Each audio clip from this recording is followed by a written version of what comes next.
Hello and welcome. We're pleased to be launching this year's first session of Yale University's interview series, A Communion of Subjects, Law, Environment, and Religion. My name is Elizabeth Bickley, and I'm a first-year student at Yale Divinity School, and I'll be hosting this session with my partner, John. Good afternoon. My name's John Arrett, and I'm a third-year student at Yale Law School. We're here with prominent conservationist and writer Carl Safina, and Safina holds the Endowed Chair for Nature and Humanity at Stony Brook University and is the founding president of the Safina Center. He has years of experience in ocean conservation, having helped lead campaigns to ban high-seas drift nets, rewrite U.S. federal fisheries law, and achieve passage of the United Nations Global Fisheries Treaty. He's the author of 7 books, most recently Beyond Words, What Animals Think and Feel. His writing has appeared in the New York Times, Audubon, National Geographic News, Huffington Post, and CNN. Thank you so much for taking the time to be with us. Yeah, it's great to be here. Just to get us started, what kind of projects are you currently working on with the Safina Center? Oh, we have a bunch of projects that our fellows are involved in that range from conservation in Indonesia to recently completed effort to help achieve the passage of the Ross Sea Antarctic Marine Protected Area. Another fellow is working on, he's just finishing a book on fisheries for little fish and a frontline thing based on the book for PBS. We have a guy who does sound art with a technique called beatboxing, and he uses the calls of birds and lemurs and other animals in this, and he creates these rhythmic loops that are pretty interesting and hard to describe. We have another guy who is undertaking a book about illegal fishing around the world.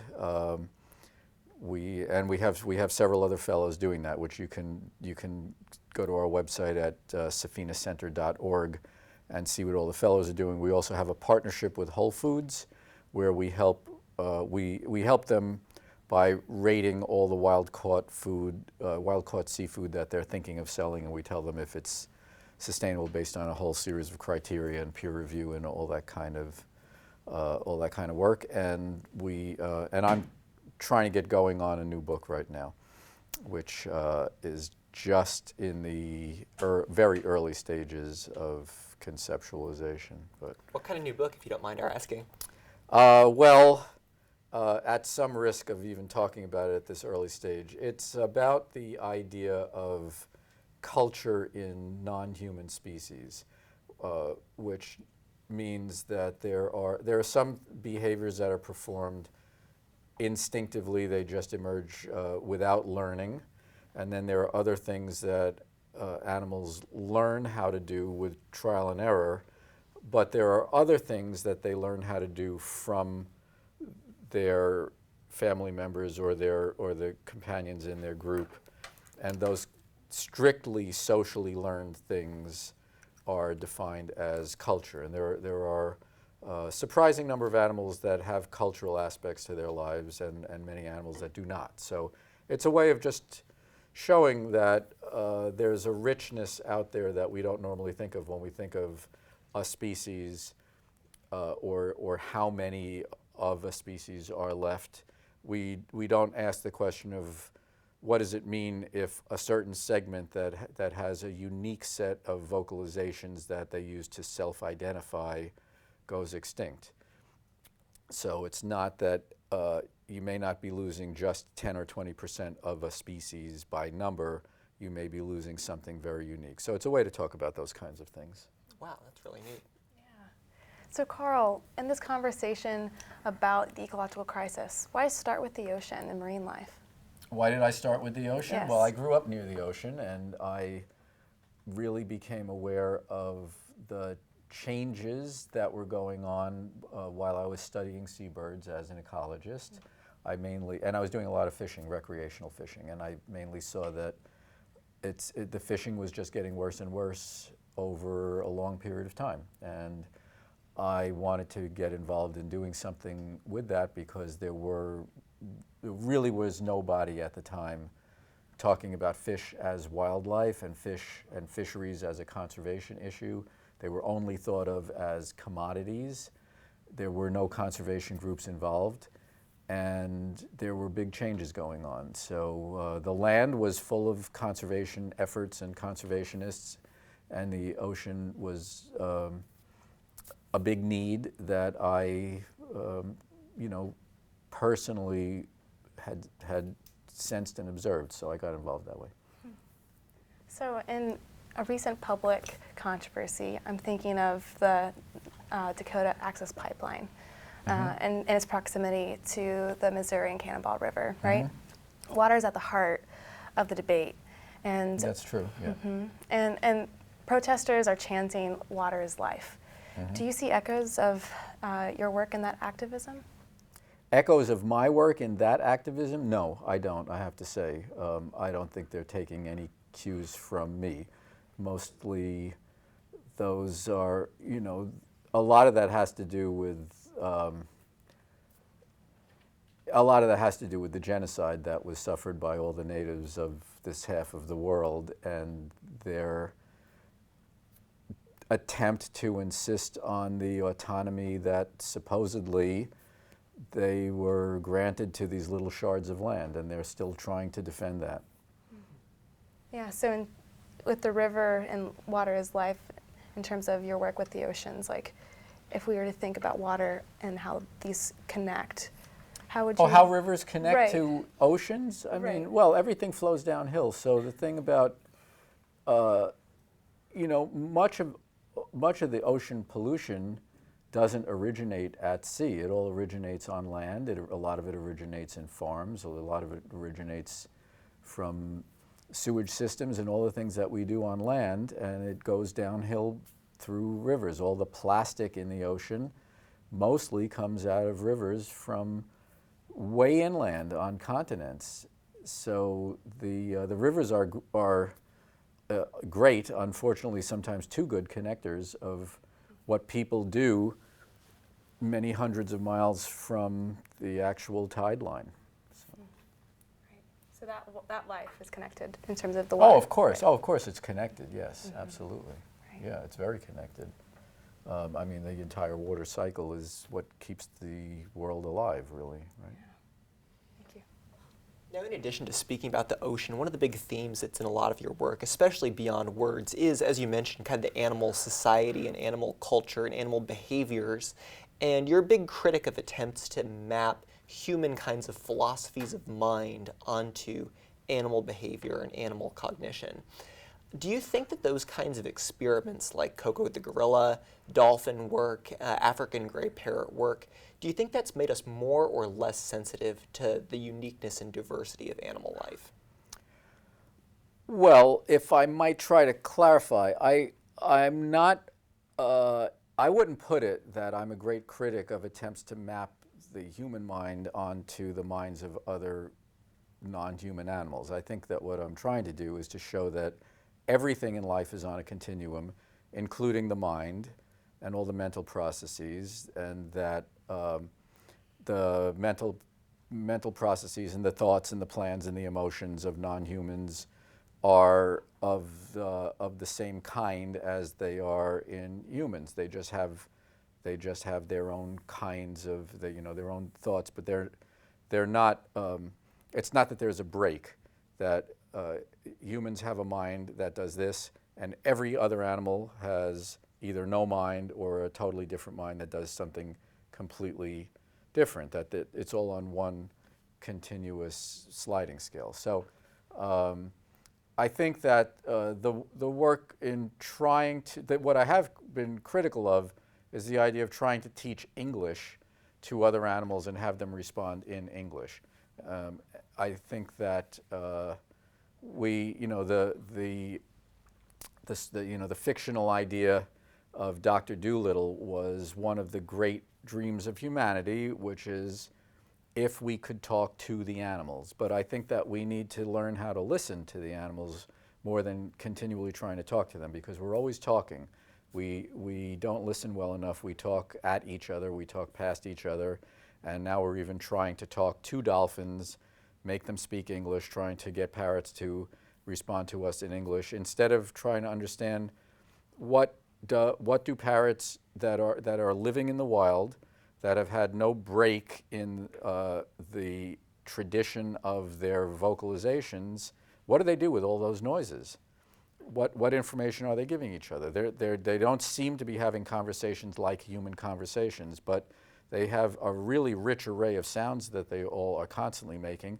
Dolphin vocalizations, if you look at them, they are as complicated as human vocalizations, and they're obviously very bright, and they do very complicated things in their world. So what is it that they're doing is really the heart of the question, rather than getting them to fetch a ball because we told them in English, fetch the ball.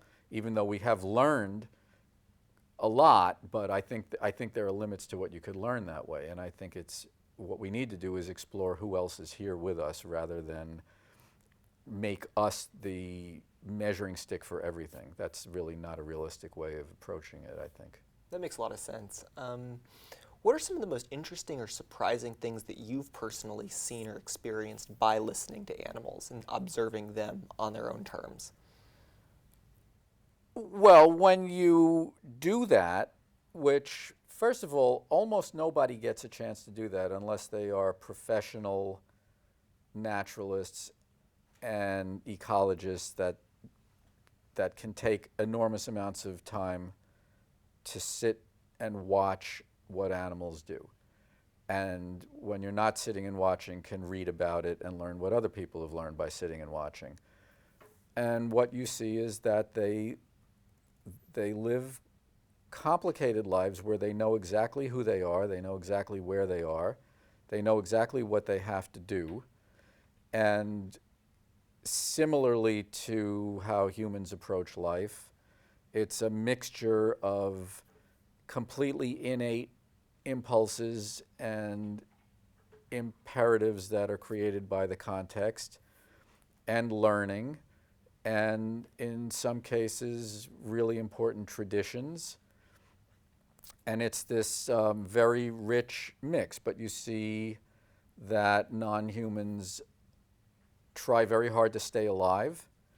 They try very hard to keep their babies alive, and they know what they have to do in situations that would kill most people almost instantly.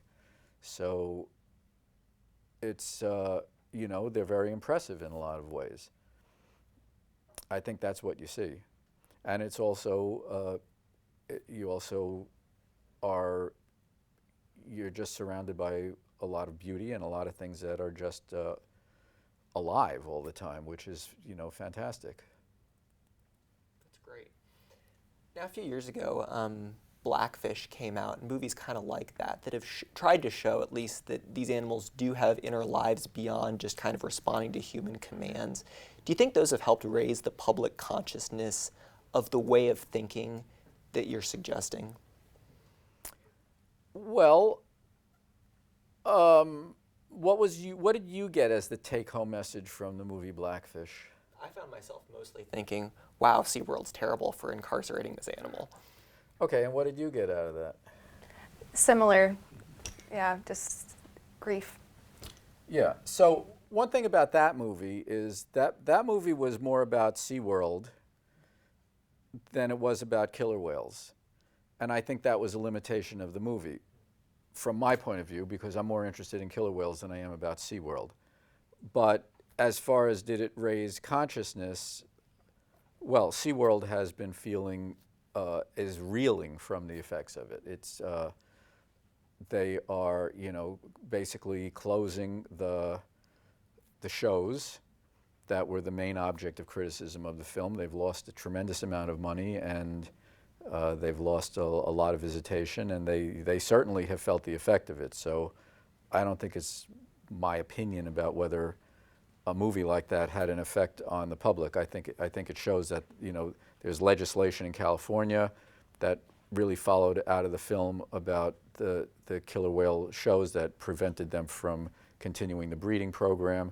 They've announced that they're stopping the breeding program, which means since in the U.S. you can't import any wild killer whales, and if you're not going to breed them, then they've programmed the death of the era of killer whales in captivity at SeaWorld, and I think that would not have happened at all if it wasn't for the movie, even with the incident, the main incident that the movie is about, which is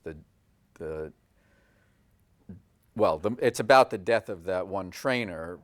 Really, it's about the one whale that was involved in 3 deaths of humans, but had been very, very abused throughout his entire incarceration. That makes sense. As you mentioned, it can be very hard to observe kind of these behaviors of animals interacting and really displaying their relationships with each other in an urban environment or a place where people don't have access to seeing those kinds of species behaviors. What are some ways that people who don't live in a context where that's really feasible for them to do that kind of observation can be more aware of the life that's going on around them? Well, nowadays there's so much more than there ever was before. Everybody has a phone, everybody has video. Everything that any animal ever does seems to wind up on YouTube right away. It used to be that you would not, when I was a kid, there was almost no filming in the wild. Then there was some very excellent filming in the wild, and now you don't have to be there with a film crew when something happens. All you need to do is whip your phone out and share it on the web, and there's endless amounts of things like that. Plus, there are all these wildlife cams, these wild cams that you can tune into and watch owls feeding their babies and albatrosses hatching their chicks and many things like that that just didn't exist. So the resources are orders of magnitude greater for anybody who's interested in not just what's right around us here, but in what's going on in the living world in a lot of places. So, as you just kind of were sharing with us about the videos and all the capturings of the life in spaces that you might not travel yourself as humans, your center does great work in that regard, and part of your mission is to draw attention to the sacred improbability of the living world. And that language of sacred, it's really intriguing, especially as a divinity school student. And it's just throughout all of your writing, this language of the moral and of the good. And I venture to say, and to correct me if I'm wrong, that you personally identify more as secular than towards any religious tradition.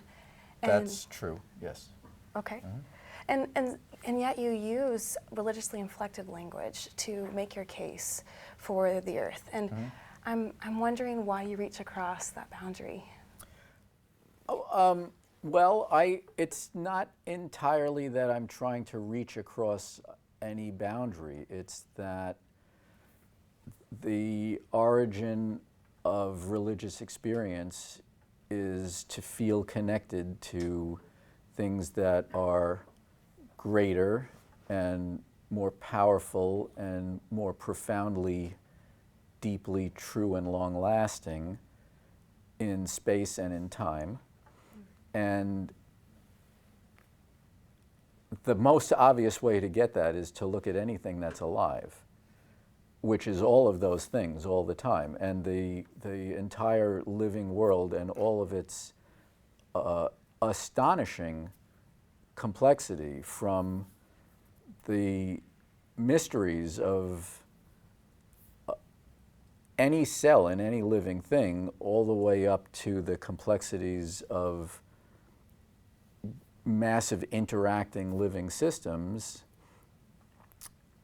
is the premier opportunity to feel connected to things that you are part of that are much vaster than any of us individually in our lives. I mean, that is the magnificence of existence and the mystery and the awesomeness of being able to experience being alive at all. So one way of looking at it is if you can't get that feeling out of being alive, wake up and be alive.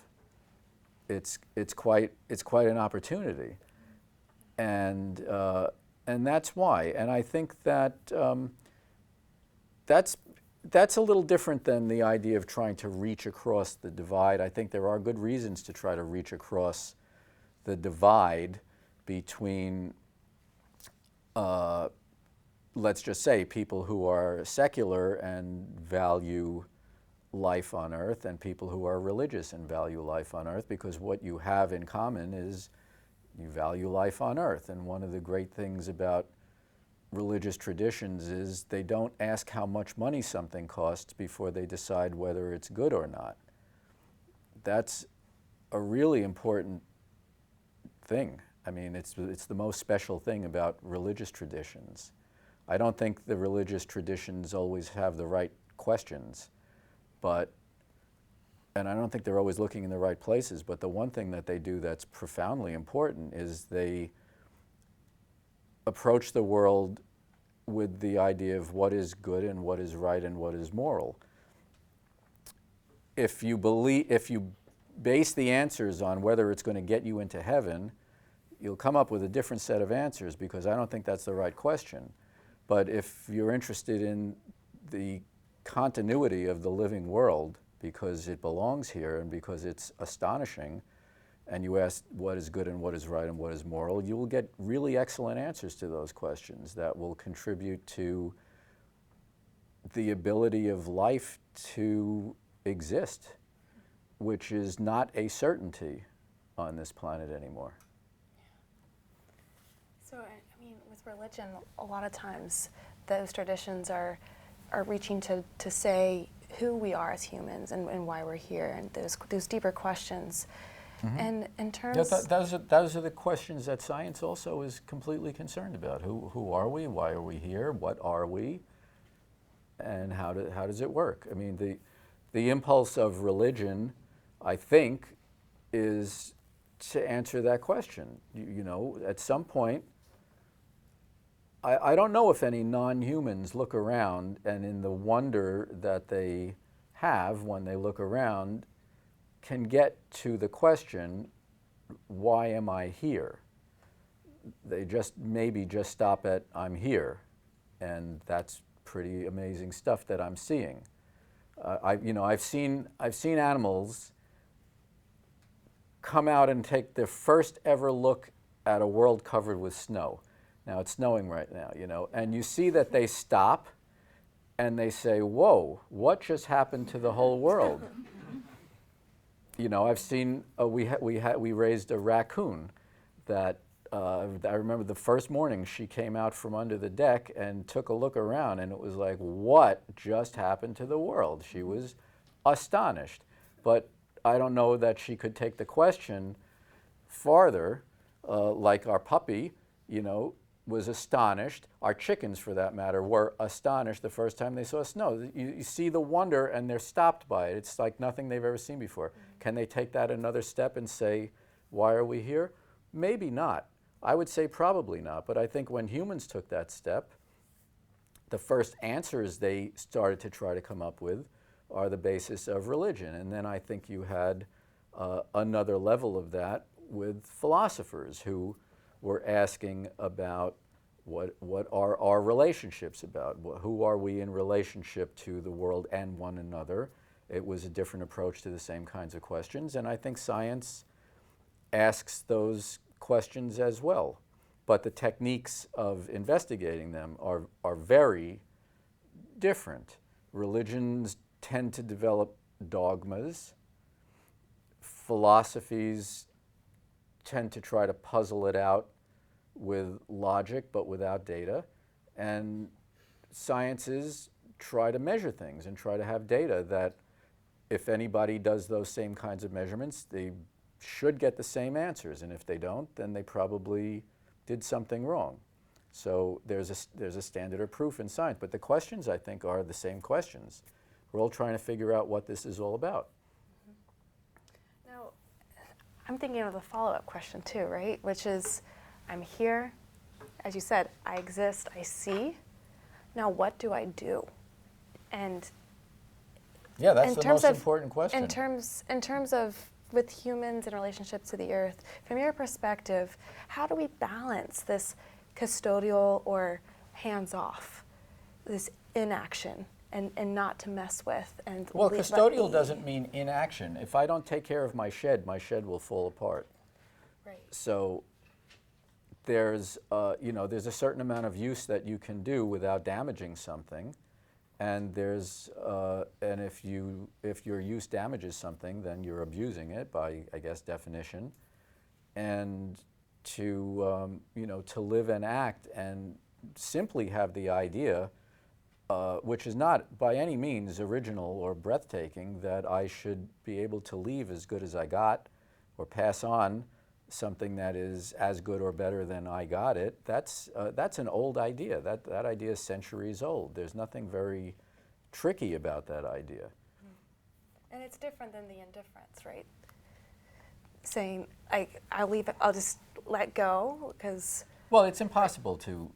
I mean, you die if you let go. I mean, we all eat every day. We all do lots of things every day. All of us, we use lots of things. We're pretty heavy on the place, and we're always deciding where we're going to go and what we're going to eat and how we will get to where we're going to go, where we will buy what we're going to eat, who we're going to vote for, what we're going to do in response to the world. We are animals. We don't make it, we take it. That's what animals do. Plants make it, animals take it.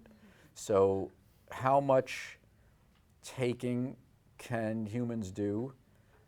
How much is too much? We're way over the line in a lot of ways, and you can see that because living things and the quality of life and the abundance of living things are deteriorating in many ways.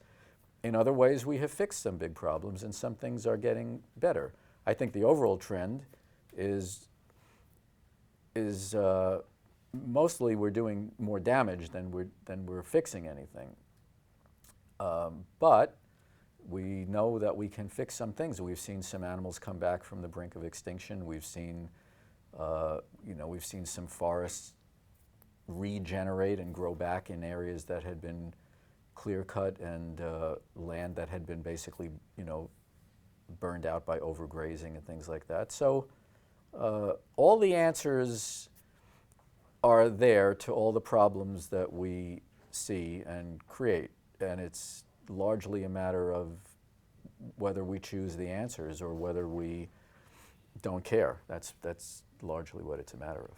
Yeah, it starts with caring. Yeah. Now, since so much seems to be ultimately attributable to human responsibility in terms of environmental damage and things like that, a lot of your work has focused on evoking that sense of awe that inspires people to want to care about the natural world and the importance of it on its own terms. Now, do you think that efforts to work towards environmental reform on a collective level need to start with inspiring individuals to have that sense of awe? Or do you think that political leaders or religious leaders need to kind of be change agents who spearhead that? I think it's some of all of those things. I mean, I'm in favor of whatever works. So there are a lot of people who work on environmental issues whose main interest is they're just fascinated with technology. And if the idea of clean energy technology appeals to them, they'll work on engineering clean energy technology. They don't necessarily carry a deep understanding about life or the awe of existence or any of those things. But if they want to do something that will help an obvious problem that many people see, that's fantastic. Why not? I don't think everybody has to, start at the same starting point. There are a lot of starting points in many different ways. And some people are really good observers of animal behavior, and some people know how to make a solar cell. So you're not necessarily averse to the idea of collaboration with private versus public interests if the ultimate goal of more environmental preservation is achieved? Yeah, of course. Yeah, I mean, if progress is being made, then that's good. I think that the agendas can align, or the agendas can have friction in them. It depends on who's involved and what their motivations are. Now, what you're saying sounds like something that people from across a lot of different political positions can really agree with, that do what works to protect the environment. Why do you think it's so difficult to communicate about this in a current political climate, or a climate that's really charged with discussions of, mountaintop removal mining versus people's job security and things like that? How do you suggest speaking about these issues in a way that crosses kind of partisan divides? The main impediment is fear. Most people are afraid of losing their grip on their lives, and there are a lot of good reasons to be afraid. We live in a world that is filled with competition.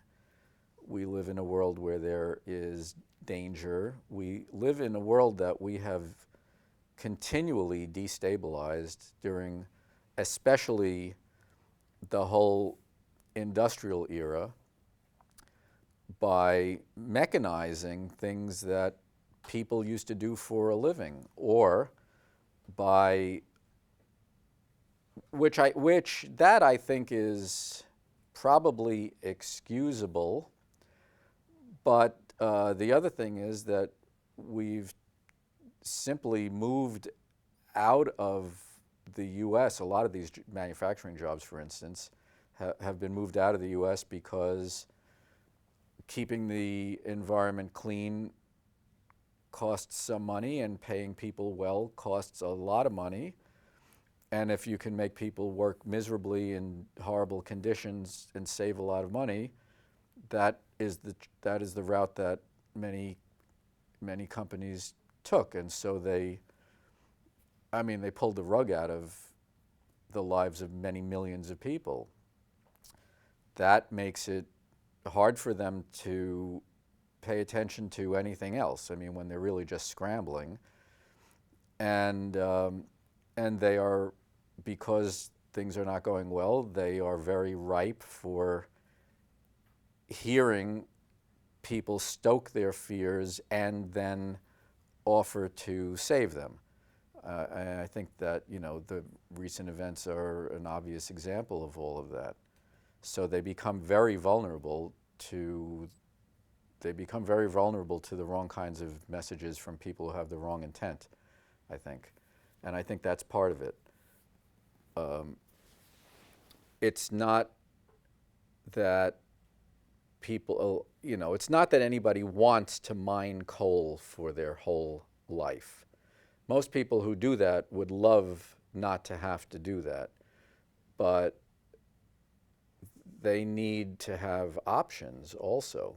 And if they feel besieged on all sides, they're just going to be defensive and hostile to change. And I think that most of the problems that we have with trying to pass better policies to clean things up and make things healthier meet with a hostility to change because people are frightened.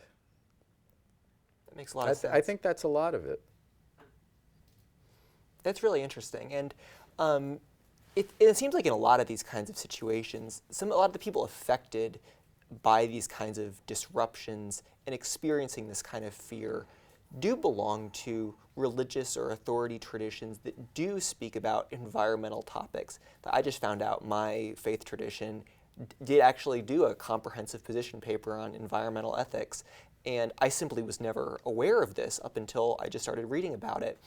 Do you think that the institutions that are important to people in those conditions where they're feeling besieged on all sides can play a role in helping instill an appreciation for the interconnectedness of life in the natural world? Well, yeah, they can play a role, but people are always more attuned to their immediate realities than they are to what they hear in church.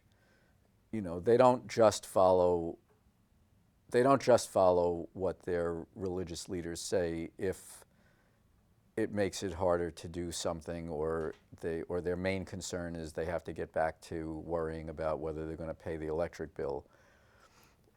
Pope Francis came out with this astonishing document. What was it, a couple of years ago?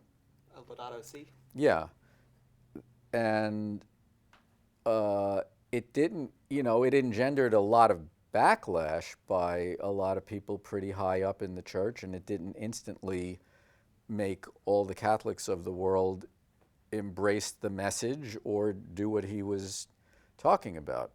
Partly because it wasn't that easy to just drop everything and do that, and mainly because most people really are not in charge of their lives. Most people are buffeted by lots of different forces and can't just realign what they're doing with, even if they want to do things better. I mean, all of us, what if we wanted to stop using fossil fuels and do everything we do with clean energy? We don't even have the options now to make that a possibility. So it becomes a goal and an aspiration, but it's actually not a possibility. It's something that I thought we would be done working on that by now in my lifetime, because I started hearing about it when I was 15 years old. And very little progress was made. Everybody was fighting about it for all these decades. So it's such a difficult thing to simply make progress along a logical set of ideas, because reality really gets in the way all the time. So you just pointed right to this undercurrent of disheartenment, this feeling disheartened that change can actually happen because of all the complications of reality. And in terms of, seeking out hope, usually like a vision of possibilities is needed. Mm-hmm. And so what does a scaled up ecological society look like? Has there ever looks very been scaled one? down. That's what it looks like. For one thing, we have way too many people right now to let everybody live in dignity and put our attention into doing things better. Many people are barely able to stay alive every single day. And that's the biggest problem. There are twice as many people alive now as when I was born, and the world is not twice as good. It's not doubly better. A lot of things are harder because more people are scrambling to just stay alive, and they're drawing from the world to try. About a third of the people try desperately to stay alive. They cannot get with a program of improving or doing things better or recycling or anything. They can barely make it from one day to the next. So that's the first thing that has to be done, is to throttle back and ratchet down on the demands that people are making on a world that is finite. And there are very good ways to do all of these things, but it's hard to do it when there are so many people in such need whose main concern is whether they will have enough food to eat that day. So that in itself is a difficulty. Getting everybody to agree is a big difficulty because not everybody has the same values. Some people are doing very well from the way things are right now and don't want it to change at all. You always have people who are invested in the way things are, defending the way things are, and people are not invested in a much better way things could be because we're not living that way. So you have all this resistance to change, a few people who have a vision for a better world and better ways to do things, and they're outmatched and outflanked at almost every turn. This is always the way it is. It can't really be better. If you had as many people or more people living really well working in a clean energy economy and making a good living at it. They're simply not here yet to represent that. But all the people who are doing well in a dirty energy economy are here to try to prevent everything from changing. And that's the dynamic that we see and that we live in. That's what makes a lot of the improvements that could really improve things so difficult to get to, I think. It's bleak. But well, it shouldn't be bleak. I mean, there are parts of it that are bleak because it's difficult right now. But we can see that the world could be a better place. We have, in many ways, the wrong metrics. Our biggest metric that we still use, almost everybody still uses, that the economy has to grow. The economy is a measure of what we take out of the world. The world is going to be the same size. If you take more and more out of the world, you're going to run the world down. And people think that improvement has to do with growth. But getting better doesn't mean getting bigger. You don't have to have bigger education to have better education. You don't have to have bigger healthcare to have better healthcare. You don't have to have more children to be a good parent. But people have totally confused the idea of bigger and better, and the sights are all set on bigger and not on how to improve and what would the program look like to have a more humane world? What would it look like to have a healthier world and a cleaner world? What would it look like to have a world where all the other species have a good chance at continuing to exist 100 years from now? That's not what we are focused on. But as far as ratcheting down, the thing that I see as the main cause for optimism is one very, very lucky coincidence, and that is that if you look at the pattern of what countries have a rapidly growing population and what countries' population growth has stopped or is declining, luckily, it happens to be that in the parts of the world where women have achieved full citizenship in the last 2 or 3 generations, where they can get an education and buy property and get loans and participate in government, do all those things, then the population problem goes away by itself. You don't have to teach anybody about the population problem. You don't have to coerce them to do anything. You don't even have to pay them to not have children. Right now we pay people to have children. You don't have to do any of those things. All you have to do is fix the biggest inequity in the entire world, which is the relationship between men and women. And if you fix that, the biggest ecological problem goes away. never thought of it like that, but I'm for that. Good. This is our final question. I think a lot of our viewers are going to be coming away with this with a lot of very interesting thoughts and perspectives that they just haven't heard articulated like this before, especially about kind of the intersection of humans and the environment in society and animal cultures in particular. If you could leave our viewers with one particular reflection or thing that they can take with them into the world, what would that be?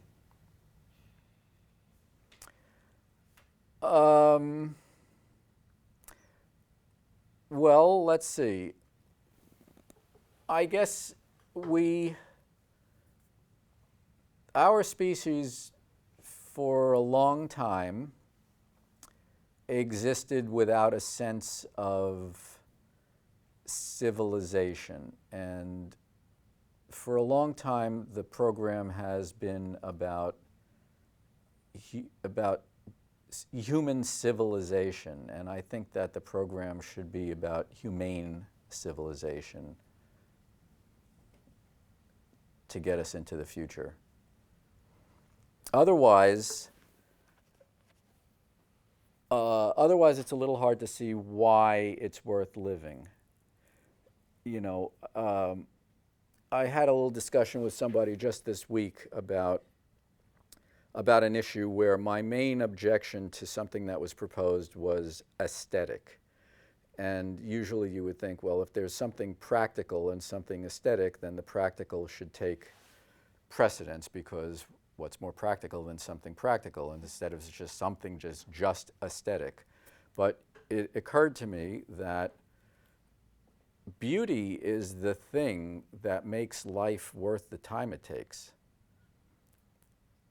And I think that that makes beauty the main goal. Definitely. Well, that is much to ponder. Good. So, thank you so much for being with us here this afternoon. All right. Really well, thank appreciate you it. very much. It's been a Thank you. pleasure. I really appreciate it.